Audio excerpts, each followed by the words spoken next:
Ucap syukur Kejora seraya menangis bahagia. Terima kasih atas pertolonganmu. Terima kasih ya Allah. Kejora menolehkan wajahnya ke belakang dan terlihat ada seseorang yang berdiri tegak nan tinggi. Kejora kaget bukan main.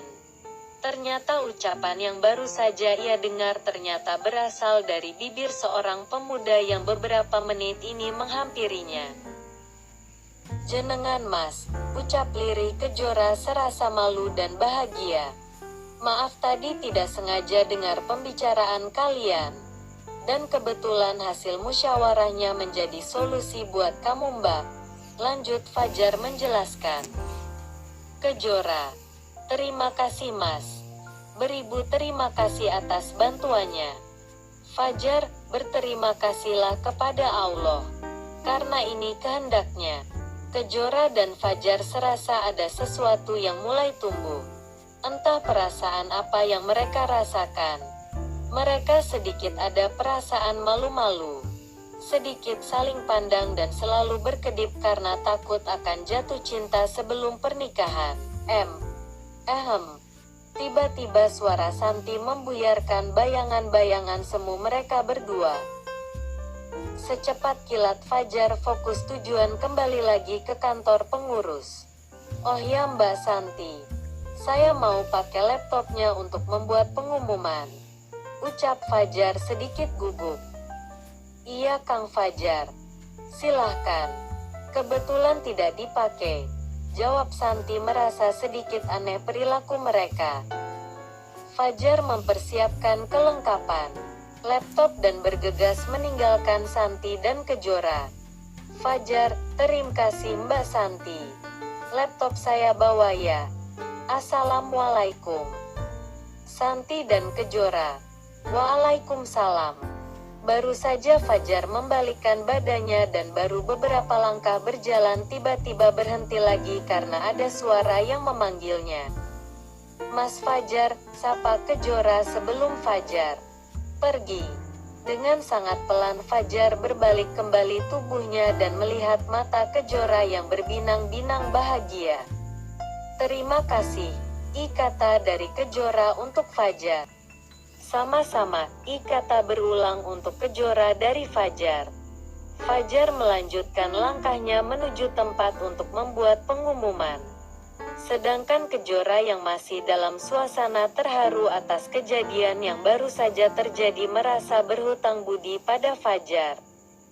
Ya Allah ya Rab, jika Mas Fajar menginginkan dari sebagian diriku maupun seluruh diriku, aku rela ya Rab. Asalkan tidak melanggar dari laranganmu. Doa Kejora dalam hati denaan penuh keikhlasan. Ternyata begitu ya Ra ceritanya. Ucap Pak Tomo setelah mendengar cerita dari Kejora. Pak, Kejora merasa berhutang budi padanya. Alhamdulillah.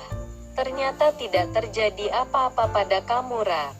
Apa yang harus Kejora lakukan Pak? Kejora pengen ketemu Mas Fajar untuk memberitahukan bahwa akulah yang dulu pernah ditolongnya.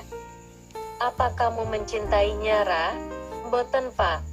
Hanya saja saya suka dengan kepribadiannya. Jawab Kejora dengan grogi bahagia dan senyum malu-malu. Kukuruyu.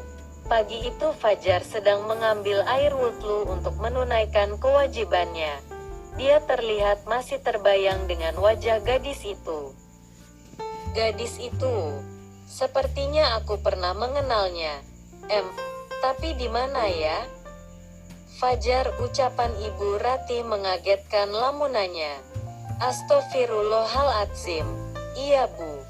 Sang ibu yang sudah menunggu di musola kecil untuk berjamaah salat subuh memanggilnya.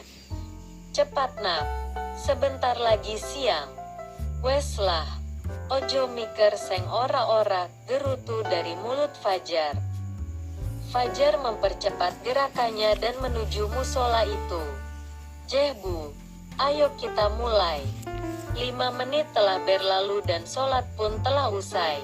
Ketika Fajar beranjak dari tempat salat sang ibu memberhentikan langkahnya. Fajar, kamu masih memikirkan gadis itu ya nak?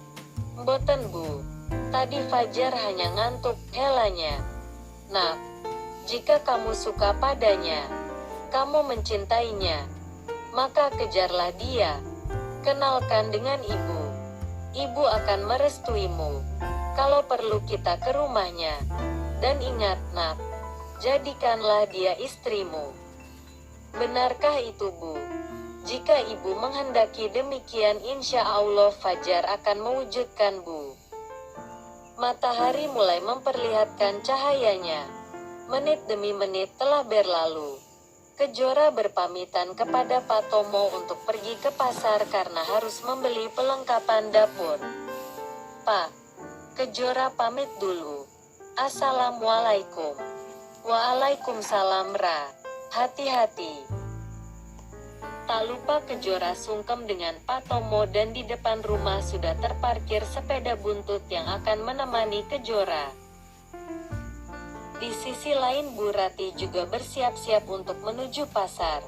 Karena Bu Rati ingin membelikan cincin mahar untuk persiapan calon mantunya tanpa sepengetahuan Fajar. Nak, antar ibu ke pasar ya. Ibu mau apa ke pasar bu? Tumben.